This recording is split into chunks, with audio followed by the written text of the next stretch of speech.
international law, striking civilian infrastructure like that is generally prohibited.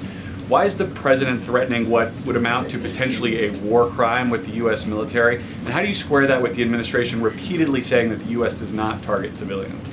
Look, the president has made it quite clear to the Iranian regime at this moment in time, as evidenced by the statement that you just read, that their best move is to make a deal, or else the United States Armed Forces has capabilities beyond their wildest imagination, and the president is not afraid to use them.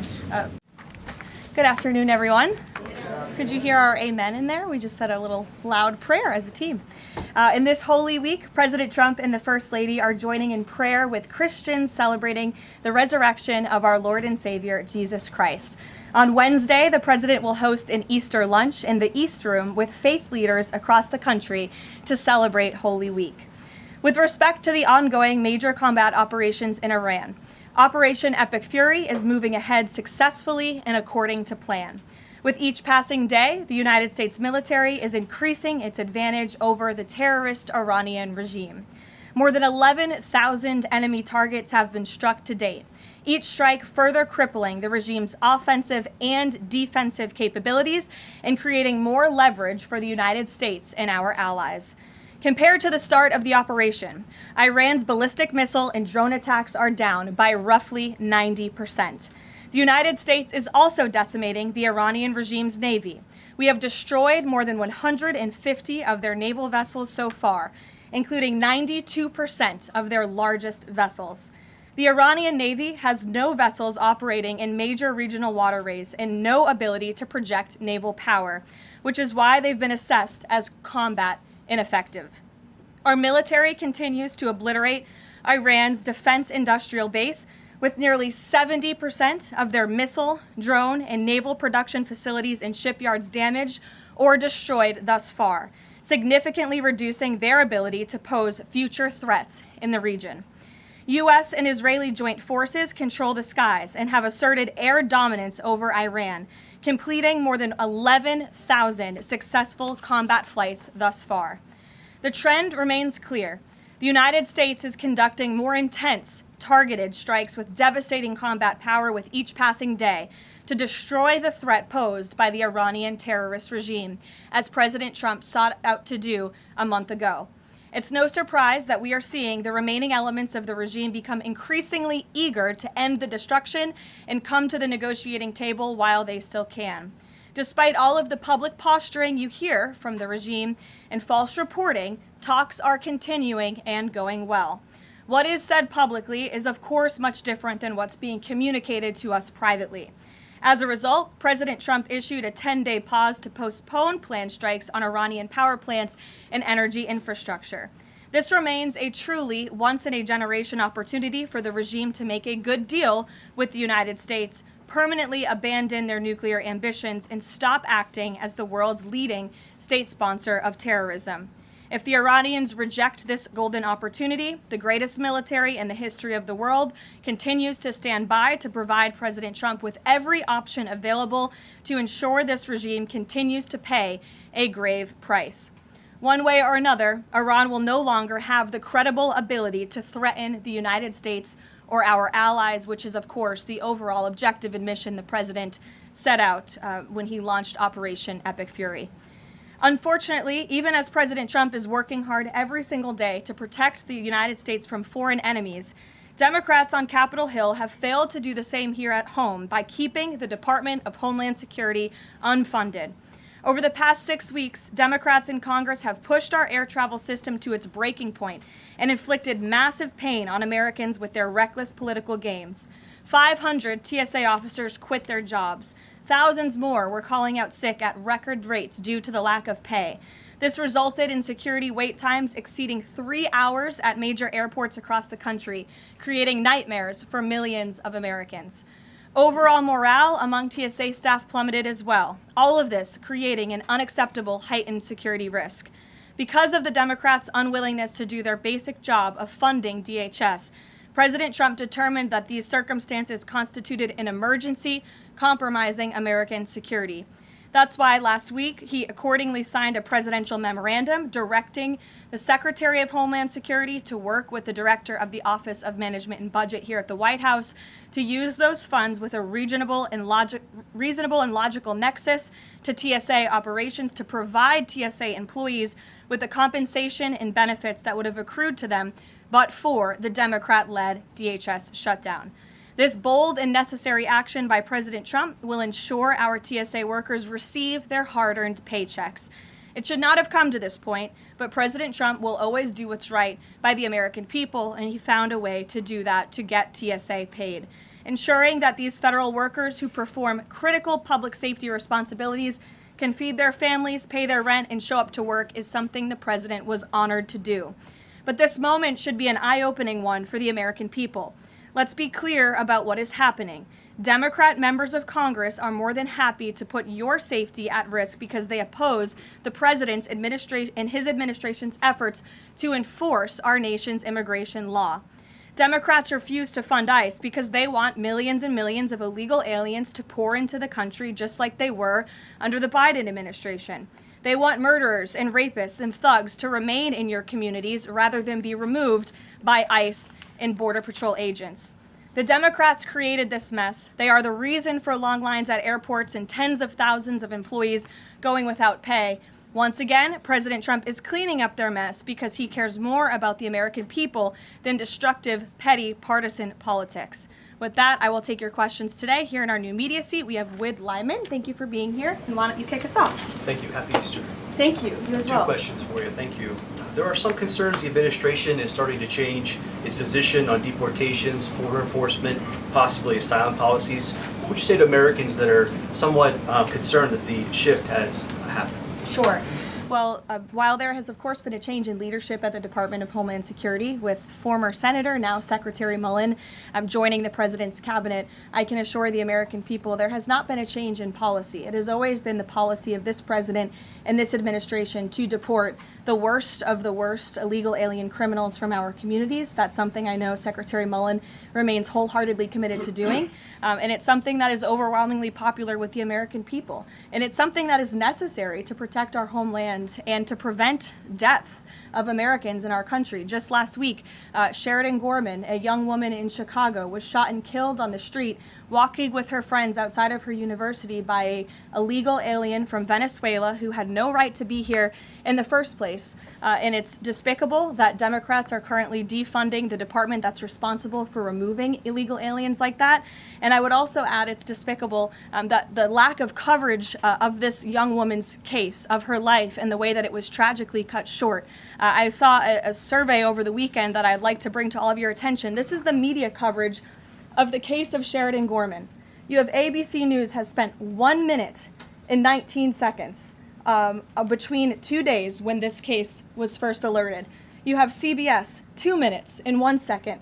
You have NBC, 23 seconds spent on the life of a young, beautiful American woman whose life was taken short by an illegal alien who should have never been here in the first place when we are in the middle of a battle on Capitol Hill with a major political party, the Democrat Party, who wants to defund the agency that is responsible for protecting Americans. I think her life was worth more than 23 seconds on cable television, and I think the people in this room have a responsibility to report on cases like this because it just exemplifies why the president believes so strongly in deporting illegal aliens from our communities. And thank you for the question. Dasha, go ahead. Caroline, I have two questions, one on Iran and one on DHS funding. On Iran, the president has said that the administration is talking to a new and more reasonable regime. How confident are you that they are legitimate and have enough grip on power? Marco Rubio said earlier that he's not sure and it's not clear whether they will be in power. So are you also talking to other factions? As the president is trying to make a deal, how do you ensure that you're making a deal with the people who can actually implement it? Well, that's part of the ongoing process that's taking place and the ongoing negotiations. Of course, anything that they say to us privately will be tested, and we will ensure that they are being held accountable to their word. And if they are not, the president has laid out the military consequences that the Iranian regime will see if they don't hold true to the words that we are hearing privately behind the scenes. When the president says more reasonable, again, these folks are appearing more reasonable behind behind the scenes privately in these conversations than perhaps some of the previous leaders who are now no longer on planet Earth because they lied to the United States and they strung us along in negotiations, and that was unacceptable to the president, which is why many of the previous leaders were killed. So again, this is another historic opportunity for Iran to do the right thing, to rid themselves of their nuclear ambitions and to come to a deal with this president and the administration. Or again, they will see the grave consequences of the United States Armed Forces, which they are continuing to see every day throughout this operation. On DHS, how long can the administration keep paying TSA without action from Congress? And not to be hyperbolic, but given the airports were really the pain point that was pushing both sides to talk to each other.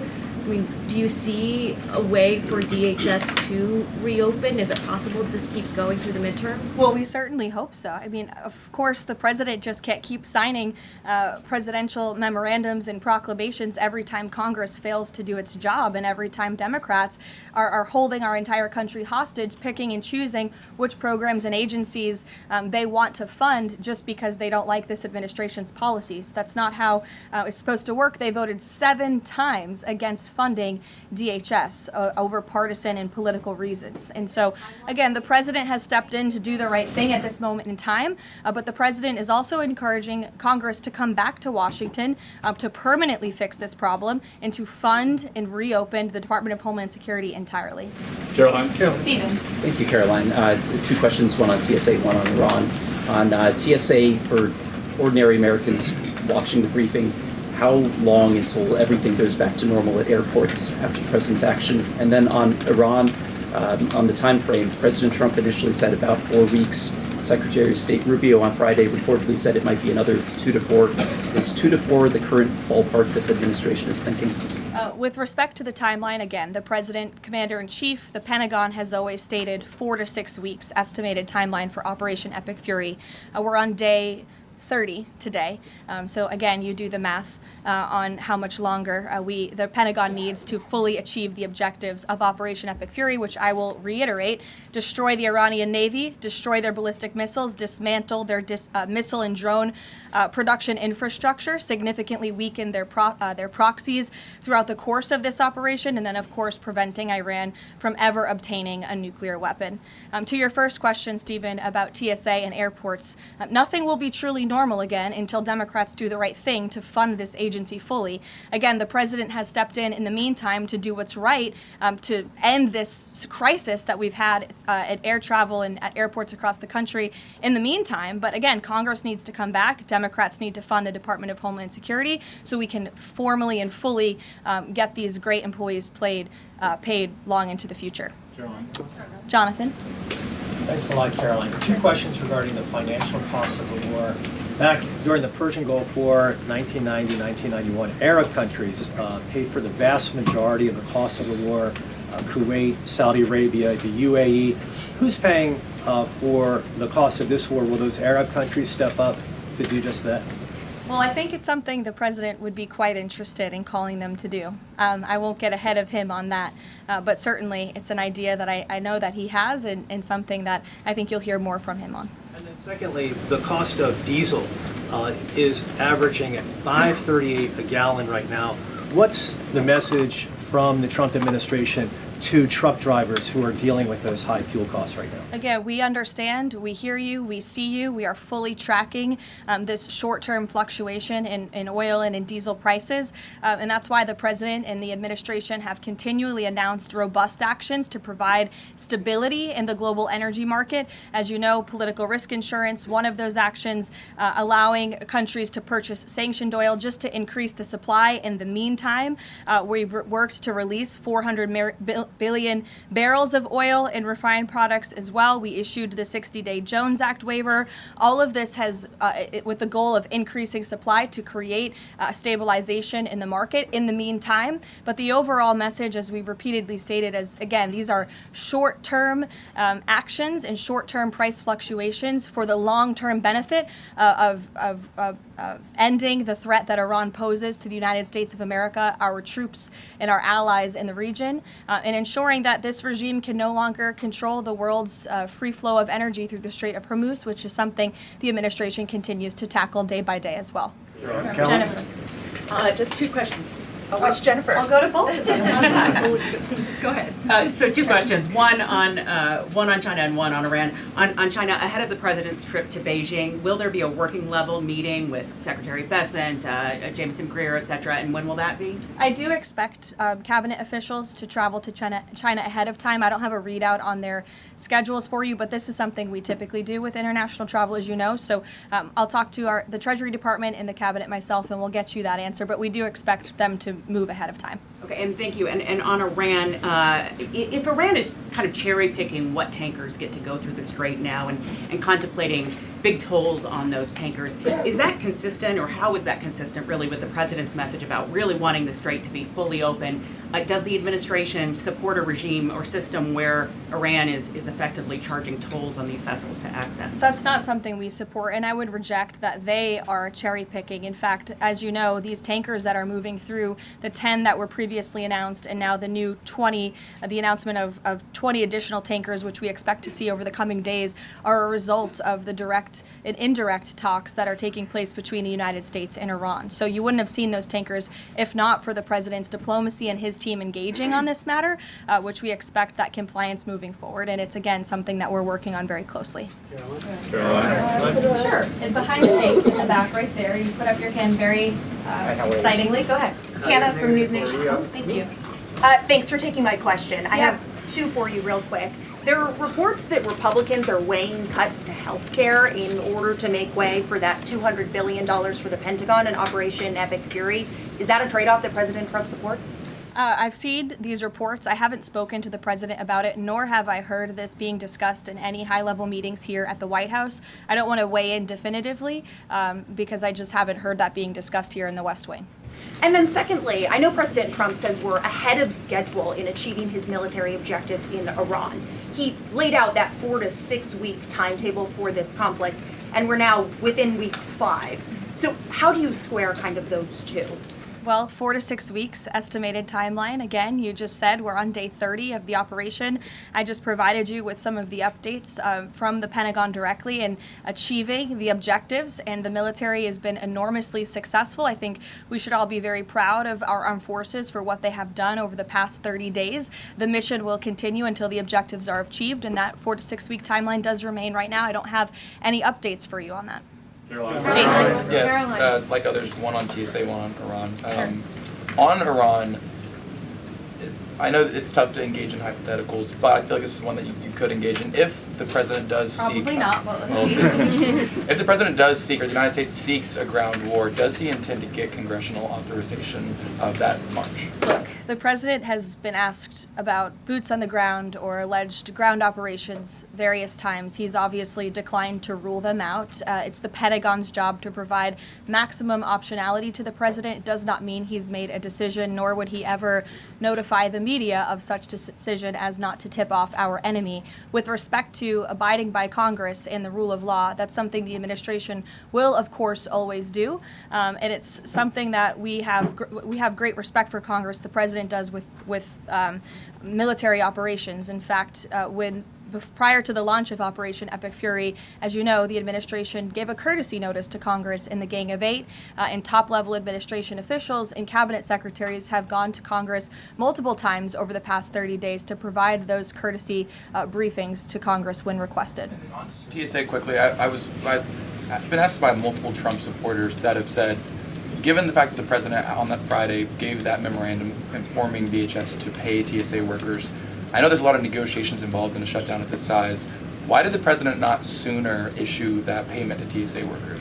Well, it's because of the Democrats voting 7 times against reopening the Department of Homeland Security that we came to a place of an existential crisis. I mean, you saw the lines at various major airports across the country, American travelers really paying the price for Democrats' partisan games. And so the president worked with his legal team here at the White House and the Office of Management and Budget to find a solution to take care of the emergency that we were seeing in air travel across the country. And it's because of the president that TSA agents are being paid. But again, he's calling on Congress to do the right thing, to come back to Washington and to fund and reopen the Department of Homeland Security fully. Sure. Hi, Lindsay Ellis from the Wall Street Journal. I'm trying to square the 4 objectives laid out by the administration with the goal of reopening fully the Strait of Hormuz. Would President Trump declare victory and wind down military operations if the 4 objectives are met, but still passage remains quite slow through the strait? Look, as I've said repeatedly and as the president has laid out, the objectives of Operation Epic Fury are as follows: destroying the Iranian Navy, destroying their ballistic missiles, dismantling their defense industrial infrastructure that produces those weapons that have long threatened the United States and our allies, and then, of course, preventing Iran from ever obtaining a nuclear weapon. The full reopening of the strait is something the administration is working towards, but the core objectives of the operation have been clearly defined for the American people by the Commander-in-Chief. Garrett. The president posted this morning about his threat that on leaving Iran, he said we might blowing up and completely obliterating all of their electric generating plants, oil wells, Harg Island, and possibly all desalinization plants. Under international law, striking civilian infrastructure like that is generally prohibited. Why is the president threatening what would amount to potentially a war crime with the U.S. military? And how do you square that with the administration repeatedly saying that the U.S. does not target civilians? Look, the president has made it quite clear to the Iranian regime at this moment in time, as evidenced by the statement that you just read, that their best move is to make a deal, or else the United States Armed Forces has capabilities beyond their wildest imagination, and the president is not afraid to use them. That's not what I said, Garrett, and you're saying the word potential for a reason, because I'm sure some experts are telling you that in your ear to try to ask me that question. Of course, this administration and the United States Armed Forces will always act within the confines of the law. But with respect to achieving the full objectives of Operation Epic Fury, President Trump is going to move forward unabated, and he expects the Iranian regime to make a deal with the administration. To that end, which of those objectives would destroying a desalinization plant most help? Haley, go ahead. Thanks, Caroline. I want to follow up on Iran. When you're describing that the Iranians you're in contact with are being more reasonable this time around in discussions, what specifically are you hearing that is leading you to that conclusion, and how are you defining what's reasonable versus unreasonable in that regard? I'm not going to detail the private and sensitive conversations that are taking place between the United States and Iran right now. But generally speaking. Generally speaking, the president gave you the answer. What we're hearing from them is more reasonable. They have agreed to some of the points the United States laid out, as the president said last night aboard Air Force One. But again, as for the specifics, as these negotiations are ongoing, we're not going to broadcast them to the world unless the president chooses to do so, which he has the full right to do as the leader of the free world. Caroline. On Cuba, the president threatened to tariff any country that would send oil to Cuba, but now the U.S. is letting this Russian tanker to Cuba. Is this a policy change, or is he willing to let more tankers into Cuba now? This is not a policy change. There has not been a formal change in sanction policy. As the president said last night, we allowed this ship to reach Cuba in order to provide humanitarian needs to the Cuban people. These decisions are being made on a case-by-case basis. And as the administration has said, Cuba's non-functional economy cannot be fixed unless they undergo dramatic political and leadership change. But there has been no formal change with respect to sanction policy. So you could expect more tankers to go to Cuba? Again, these decisions are being made on a case-by-case basis right now. Thanks, Caroline. You addressed this a little bit in the opening, but just to follow up, because Americans are sort of seeing these conflicting messages between the United States and Iran. I know the president insists that negotiations are underway. As you just mentioned, he's also said that Iran has agreed to most of the 15 points. We just heard from Iran again. They're saying no negotiations are taking place. They're calling the proposal excessive, unrealistic. So how do you square that?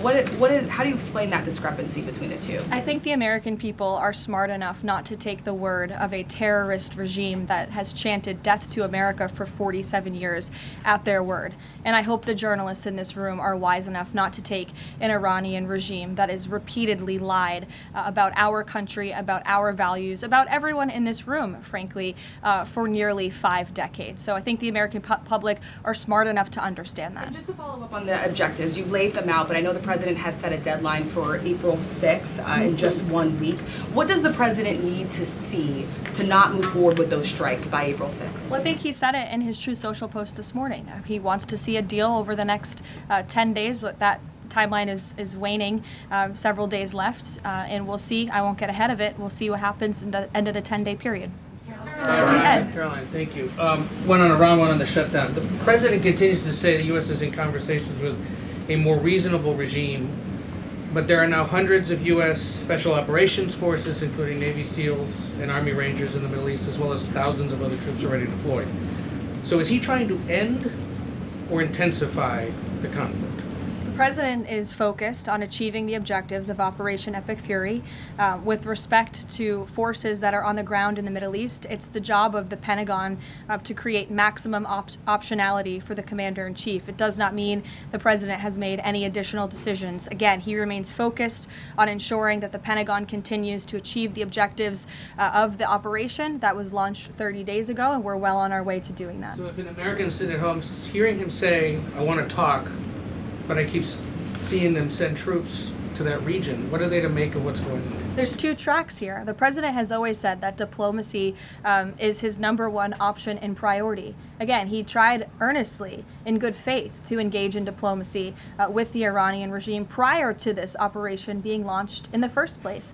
He wanted to strike a deal, and he sent his top negotiators to do so. They spent extensive amount of time and effort trying to strike a deal, and unfortunately, the previous regime, again, many of those leaders no longer with us here on Earth because they faced the consequences of the United States military. So if there's ever a chance for a deal, again, the president is open to listening, but it does not deter him from focusing on the military objectives that he set out 30 days ago and that our military is continuing to achieve day by day. On the shutdown, he signed the national emergency order last Thursday, making sure TSA officers will be paid. There's still other civilian DHS employees, however, who are not being paid. Yes. Will he sign something similar to ensure they also get paid? Look, the president will always look into ways that we can make sure that the American people are being taken care of and doing what's right by the American people. But again, it's ridiculous that the president even has to go to the length of working with the legal team and the Office of Management and Budget to identify these funds. It is the job of Congress to fund these agencies. And Democrats in Congress have voted 7 times against funding the Department of Homeland Security. Congress should come back and they should get it done. The president, again, made the decision to prevent this existential crisis we were seeing at our nation's airports across the country that was only going to get worse, and that's why he wants Congress to do his job. Thank you, Caroline. Since you mentioned... I'll go to you as well. Since you mentioned Easter and prayers, I wanted to ask you about something the Pope said yesterday. So Pope Leo said yesterday, and I quote him, God does not listen to the prayer of those who wage war. Can you comment on that? I think our nation was a nation founded 250 years ago almost on Judeo-Christian values, and we've seen presidents, we've seen the leaders of the Department of War, and we've seen our troops go to prayer during the most turbulent times in our nation's history. And I don't think there's anything wrong with our military leaders or with the president calling on the American people to pray for our service members and those who are serving our country overseas. In fact, I think it's a very noble thing to do. And if you talk to many service members, they will tell you they appreciate the prayers and support from the Commander-in-Chief and from his cabinet. Caroline, thank you. President Trump told the New York Post that a response is coming shortly to Tehran attacking Israel's largest oil refinery. Is there a timeline on that? Is that tied to the success or not of the negotiations? I don't have any updates for you on the president's comments. Some consider the IRGC in control of Iran.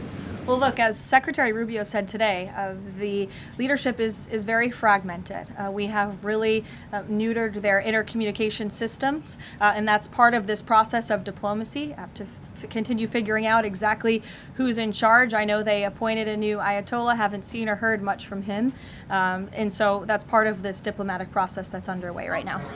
I'll take a few more. Solon. Thank you. You listed the described humanitarian reasons for allowing that oil tanker to reach Cuba. Just to clarify, why was the administration okay with Russia sending that oil to Cuba and not other nations? Look, again, this was a decision. It'll continue to be made on a case-by-case basis for humanitarian reasons or otherwise, but there's been no firm change in our sanctions policy. President Sheinbaum of Mexico also said that Mexico is exploring different ways to restart some of those shipments to Cuba. Is the administration okay with that at this time? Again, there's been no change in our sanction policy. We still reserve the right to seize vessels if it's legally applicable that are headed towards Cuba and that violate the United States sanction policy. But of course, the president and the administration also reserve the right to waive those seizures on a case-by-case basis. And to clarify, just any more Russian oil tankers going to be allowed to reach Cuba at this time? I know you say case by case, but for the case of Russia, is it pretty much green light right now? No, that's not what I said. It's a case-by-case basis. Sure, Jeff, go ahead. Switching topics, the president has always attended CPAC. He did not this year. Why did he not attend, and does he believe CPAC is becoming less relevant? No, I don't think he believes that at all. In fact, he loves CPAC and has a very good relationship with the great people who run it, Mercedes and Matt Schlapp. It was just simply for scheduling purposes this year, with it being in Texas. It was best for the president's schedule and what he has on his plate right now not to go.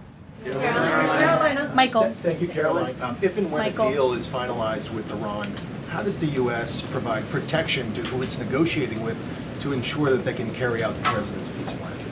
Again, that's something I'm sure our national security team is discussing. I don't have anything for you on that today. On the ballroom, can you tell us more about this massive military complex underneath the president's new ballroom? I cannot tell you more about that, actually, as a matter of fact. However, the military is making some upgrades to their facilities here at the White House, and I'm not privy to provide any more details on that at this time. Go ahead. Reagan. Thanks, Caroline. Question on the Middle East and then a question on Antifa. Netanyahu said Sunday that Cardinal Pizzaballa will be able to hold services for Palm Sunday in the Church of Holy Sepulchre after he was initially blocked by Israeli police. Did anyone from the administration or the president call over to Israeli officials to assist the cardinal in this? Yes, I did speak with Secretary Rubio this morning, and we did express our concerns with Israel with respect to these holy sites being shut down. We want worshipers to be able to access these holy sites. Of course, safety is a top priority, but we understand Israel is working on those security measures to reopen the sites throughout Holy Week, and that's something that we're appreciative of. Antifa. Sure. In Texas, 9 people have been convicted by a federal jury on domestic terrorist charges connected to Antifa. The White House has previously indicated that you guys are investigating Antifa, who's funding them, who's leading them. Can you provide an update on how that investigation is going, and do you think we're going to see more charges against people connected to Antifa? Well, I do know that there was an entire task force that was set up, an interagency task force to focus on the threat of Antifa, which, as you know, Reagan, this president declared a domestic terrorist organization, rightfully, and we will continue to look into it. I don't have any updates on those specific investigations, but I'd be happy to have my team get those over to you today, as this continues to be of the utmost importance to the president and his domestic policy agenda. Caroline, JJ. On one question on landmines, there's been some reporting that American-made landmines have been spotted on the ground in Iran. Did President Trump sign off on using U.S.-made landmines in Iran? I don't have any comment on that report today. Caroline, whether they're being used at all? I don't have any comment on that. Karen. Two on DHS. You said that the president is encouraging Congress to come back to D.C. You also said yourself. How has he done that? Has he told leadership that they should cancel recess and come back? He said it repeatedly. I think you recall. He said that he'll host a big Easter dinner here at the White House if Congress will come back and fight the Democrats on this issue, which we should do. Because again, the Democrat Party is in the wrong here. They have voted 7 times against funding the Department of Homeland Security, which is completely egregious with everything we have going on in the world. And these brave men and women who serve DHS deserve to get their paychecks. The president wants to see that happen, and he wants Congress to come back to get it done.